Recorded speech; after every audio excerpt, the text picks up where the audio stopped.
नमस्कार आदाब दोस्तों वक्त हो चला है तमाम देश और दुनिया की सभी ताज़ा बड़ी खबरें जानने का। डालते हैं सुर्खियों पर नज़र। दोस्तों दिल्ली से जबलपुर जा रहे स्पाइस जेट विमान की इमरजेंसी लैंडिंग, केबिन में उठ रहा था धुआं। दोस्तों असम में सुरक्षा बलों की कड़ी कार्रवाई, मुठभेड़ में उल्फा का एक आतंकी ढेर कर दिया गया। दोस्तों यूपी के 5 जिलों से जल्द शुरू होगा वायुसेना। योगी आदित्यनाथ सरकार और एडब्ल्यूए के बीच एमओयू साइन कर दिए गए हैं। दोस्तों लड़की के मेयर पर गिरी गाज, बीजेपी ने किया पार्टी से निष्कासित। दोस्तों अयोध्या के स्कूल में झूला झूलने के दौरान हुआ हादसा, पिलर टूटने से एक बच्चे की मौत, 2 घायल हो गए हैं। दोस्तों केंद्र कर्मचारियों को मिलेगी बढ़ी हुई सैलरी, महंगाई भत्ते में इतने प्रतिशत का होगा इजाफा। दोस्तों कानपुर में पति को महंगा पड़ गया प्रेमिका के साथ खुल्लम खुल्ला प्यार करना, पत्नी ने बीच बाजार धो दिया। दोस्तों बात करेंगे इन सभी खबरों की एक एक कर विस्तार से, लेकिन दोस्तों खबर जानने से पहले लाइक कीजिए इस वीडियो को, चैनल को सब्सक्राइब करें और पास में लगे बेल आइकन को भी दबा लें ताकि तमाम देश और दुनिया की सभी बड़ी खबरें आपके पास सबसे पहले पहुंचे। जी हाँ दोस्तों, पहली बड़ी अपडेट आ रही है, आपको बता दें दिल्ली में जबलपुर जा रहे स्पाइस जेट विमान की इमरजेंसी लैंडिंग, केबिन में उठ रहा था धुआं। दोस्तों दिल्ली से जबलपुर जा रहा स्पाइस जेट का विमान शनिवार सुबह उड़ान के थोड़ी देर बाद वापस दिल्ली हवाई अड्डे पर लौट आया है। स्पाइस जेट के प्रवक्ता की ओर से जानकारी दी गई है कि फ्लाइट के टेक ऑफ करने के बाद जब विमान 5000 फीट की ऊंचाई पर पहुंचा तो पायलट के केबिन में धुआं देखा गया। इसके बाद विमान को वापस दिल्ली एयरपोर्ट पर लैंड कराया गया। केबिन में धुआं किसी वजह से उठा था, इसकी जानकारी फिलहाल सामने नहीं आ पाई है। दोस्तों स्पाइस जेट विमान के केबिन में धुएं की जांच डीसीएजी ने शुरू कर दी है। उधर स्पाइस जेट की ओर से बयान जारी में कहा गया है कि शनिवार को स्पाइस जेट DASH-8Q400 विमान VT श्योर को SG 2962 ट्रैक्टर दिल्ली से जबलपुर जाना था। दोस्तों टेक ऑफ के बाद करीब 5000 फीट की ऊंचाई पर पायलट की टीम ने केबिन में शौचालय के पास धुआं देखा। क्रू ने केबिन में हल्के धुएं को देखने के बाद कॉकपिट क्रू को इसकी जानकारी दी। बताया गया कि थोड़ी देर में केबिन में धुआं बढ़ गया और फिर बाद में इसे SCCC के कॉकपिट क्रू को अवगत कराया। इसके बाद विमान को दिल्ली एयरपोर्ट पर सुरक्षित उतारा गया। दोस्तों अगली बड़ी अपडेट आ रही है, आपको बता दें असम में सुरक्षा बलों की बड़ी कार्रवाई, मुठभेड़ में उल्फा का एक आतंकी ढेर कर दिया गया। दोस्तों असम में तिनसुकिया जिले में शुक्रवार को उग्रवादी संगठन उल्फा आई और सुरक्षा बलों के बीच मुठभेड़ हुई। इसी बीच उल्फा के एक सदस्य के मारे जाने की जानकारी जिले के एसपी देवजीत देवरिया ने दी है। उन्होंने बताया कि उल्फा के 6 टेंडरों का गोला बारूद के साथ घुसपैठ की सूचना मिली थी। सर्च ऑपरेशन के दौरान उग्रवाद संगठन ने सुरक्षा बलों पर गोलियां चलाने शुरू कर दी। करीब 30 मिनट तक दोनों तरफ से गोलियाबारी हुई। मीडिया रिपोर्ट्स के अनुसार असम रेजिमेंट के जवानों को जिले में काकत पाथर इलाके में 2 उग्रवादियों के छिपे होने की सूचना मिली थी, जिसके बाद सुरक्षा बलों ने इलाके को घेरना शुरू कर दिया है। इसी दौरान उल्फा के उग्रवादियों को इसकी भनक लगी और ग्रेनेड से हमला कर दिया। दोस्तों बताया जा रहा है कि रूपम असम के नेतृत्व में उल्फा संगठन के 6 उग्रवादी शामिल थे। फिलहाल इलाके में सर्च ऑपरेशन जारी है। घटनास्थल पर अपर असम जीत मंडल रोले और तिगुनिया के एसपी देवजीत देवरी मौजूद हैं। दोस्तों गौरतलब है कि असम के हेमंत विश्व शर्मा के मुख्यमंत्री बनने के बाद उल्फा आई प्रमुख परेश वर्मा ने युद्ध विराम की घोषणा की थी। मीडिया को दिए एक साक्षात्कार के परेश वर्मा ने बताया था कि उल्फा की तरफ से जाने वाले हमले युद्ध विमान में बाधा बन सकती है। उन्होंने उल्फा के युवाओं से हथियार डालने को लेकर अपील की थी कि मीडिया रिपोर्ट्स की माने तो पिछले कुछ दिनों में असम के कई युवा उल्फा में शामिल हुए हैं। दोस्तों उल्फा का United liberation front of Assam Bharat के पूर्वोत्तर राज्य असम में सक्रिय एक प्रमुख आतंकवादी और उग्रवादी संगठन है। सशस्त्र संघर्ष के द्वारा असम को एक स्वतंत्र राज्य बनाना उसका लक्ष्य है। दोस्तों भारत सरकार ने इसे साल 1990 में प्रतिबंधित कर दिया है और इसे आतंकवादी संगठन के रूप में प्राप्तिगत कर दिया गया। दोस्तों अगली बड़ी अपडेट आ रही है, आपको बता दें यूपी के 5 जिलों से जल्द शुरू होगी वायुसेना। योगी आदित्यनाथ सरकार और AAA के बीच MOU साइन कर दिए गए। दोस्तों उत्तर प्रदेश के 5 जिले अलीगढ़, आजमगढ़, चित्रकूट, श्रीवस्ती और सोनभद्र जल्दी वायुसेना से जुड़ जाएंगे। दोस्तों रीजनल कनेक्टिविटी स्कीम के तहत इन जिलों में विकसित किए जा रहे एयरपोर्ट के संचालन और प्रबंधन के लिए भारतीय विमानपत्तन प्राधिकरण IA और राज्य सरकार के बीच शुक्रवार को लोक भवन में मुख्यमंत्री योगी आदित्यनाथ की उपस्थिति में अनुबंध MOU पर हस्ताक्षर किए गए। जहां दोस्तों अब इन हवाई अड्डों के लाइसेंस की प्रक्रिया शुरू हो गई है। जल्द ही इन सभी 5 स्थानों पर वायुसेना शुरू कर दी जाएगी। दोस्तों उत्तर प्रदेश के इन 5 एयरपोर्ट का विकास राज्य सरकार शुरू करेगी और सेवा प्रदाता के रूप में उनका संचालन और प्रबंधन करेगा। अपर मुख्य सचिव नागरिक उड्डयन एसपी गोयल और एसआई के अध्यक्ष के पाठक के बीच अनुबंध पत्र का आदान प्रदान हुआ। इसी क्रम में 5 एयरपोर्ट की परिसंपत्तियों को और पूंजीगत कार्यवाही को हस्ताक्षर किए जा रहे हैं। अनुबंध के बाद अब इन एयरपोर्ट के लाइसेंस की प्रक्रिया पूरी होगी और जल्द ही 5 हाईवे अड्डों से वायुसेना शुरू की जाएगी। दोस्तों इस अवसर पर मुख्यमंत्री योगी आदित्यनाथ ने कहा है कि वे एयरपोर्ट ऐसे क्षेत्रों में स्थापित हो रहे हैं कि जो विकास की दौड़ में किन्हीं कारणों के पीछे छूट गए थे।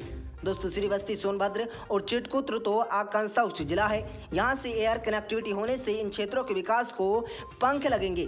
दोस्तों 5 साल पहले लोग आजमगढ़ के नाम से डरते थे, जहां हम वहां वायुसेना प्रदान करने जा रहे हैं। वहीं मुख्यमंत्री योगी आदित्यनाथ ने कहा कि इससे पहले हम पूर्वांचल एक्सप्रेसवे को आजमगढ़ के बीच से लेकर गए हैं। दोस्तों किसी ने इसका विरोध किया।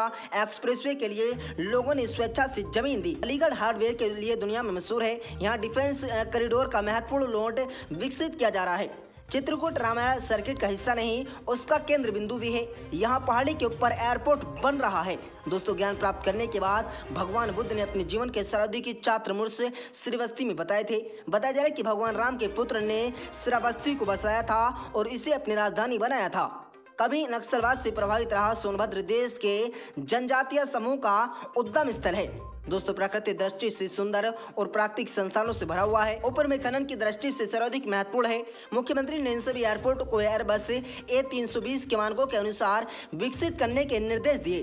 दोस्तों इस संबंध में भारतीय विमानपत्तन और प्राधिकरण के संघर्ष सर्वे की प्रक्रिया पूरी कराकर जमीन खरीदने के बारे में आगे की कार्रवाई करने का निर्देश दे दिए हैं। दोस्तों सीएम योगी आदित्यनाथ ने कहा कि पिछले 5 वर्षों में उत्तर प्रदेश ने वायुसेना कनेक्टिविटी में बहुत अच्छी प्रगति है और 2017 के पहले ऊपर में लखनऊ और वाराणसी में सिर्फ 2 एयरपोर्ट पूरी तरह कार्यशील थे। दोस्तों गोरखपुर और आगरा के एयरपोर्ट आंशिक रूप से कार्यशील थे। आज ऊपर में 9 एयरपोर्ट प्रकाशशील हैं। दोस्तों जिनके जरिए देश के 75 जिलों के वायु सेवा प्राप्त हो सकती है।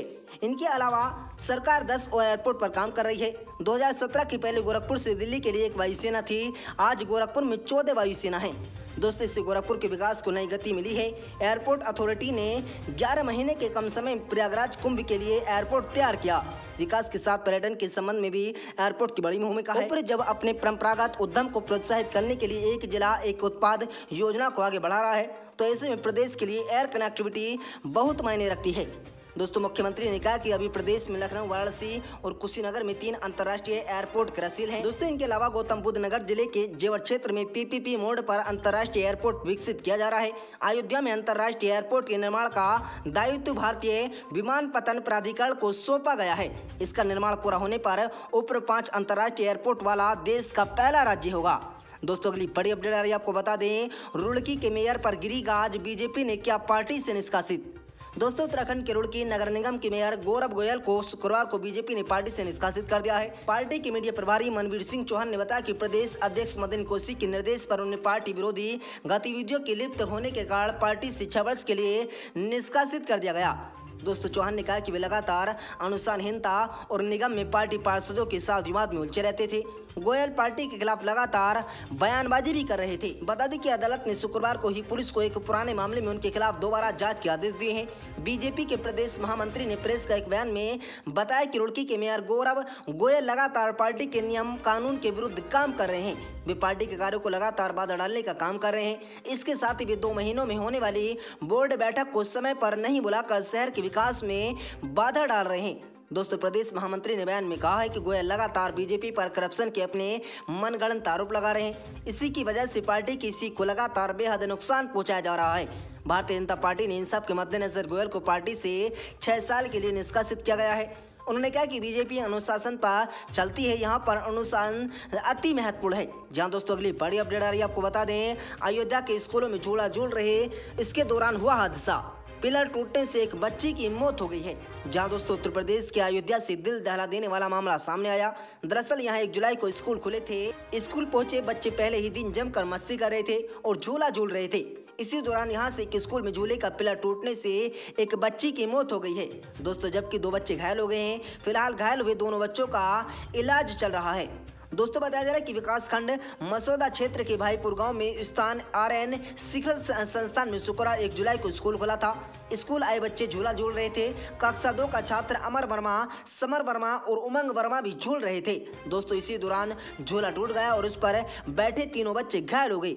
आनन फानन में तीनों को विद्यालय प्रबंधन सत्र एवं द्वारा सामुदायिक स्वास्थ्य केंद्र सोहल्य पहुंचाया गया है। यहाँ डॉक्टरों ने अमर वर्मा को मृत घोषित कर दिया। फिलहाल केंद्र के बागी 2 बच्चों का इलाज चल रहा है। दोस्तों वहीं मृतक बच्चे के माता पिता का रो कर बुरा हाल है। परिवार में मातम पसरा हुआ है। इधर मौके पर पहुंची एसओ अयोध्या डॉक्टर राजेश तिवारी ने बताया कि बच्चा झूला झूल रहा था, तभी झूले का पिलर टूटने से बच्चे की मौत हुई है। झूले का मानक क्या था, ये शिक्षा विधायक जांच करेगा।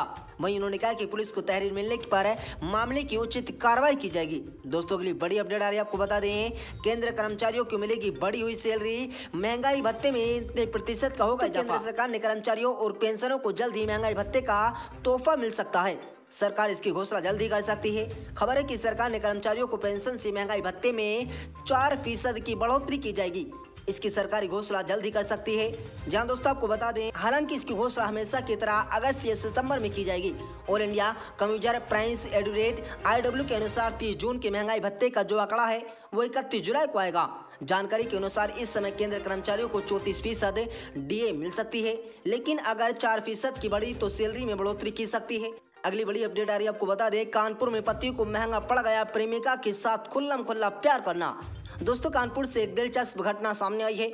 यहाँ औरैया में पति को प्रेमिका के साथ देखकर महिला आग बबूला हो गई। वे बीच सड़क पर ही अपने पति को पिटाई करनी शुरू कर दी। दोस्तों पत्नी का गुस्सा देखकर शख्स की हालत खराब हो गई है, जबकि उसकी प्रेमिका वहां से भाग खड़ी हुई। दरअसल शख्स अपनी प्रेमिका के साथ औरैया के बिधूना इलाके में बाजार में खुलेआम घूम रहा था। इसी दौरान उसकी पत्नी की नजर पड़ गई और ये देखते ही देखते पत्नी उस पर टूट पड़ी और हाथ में जो आया उसके पति को दे मारा।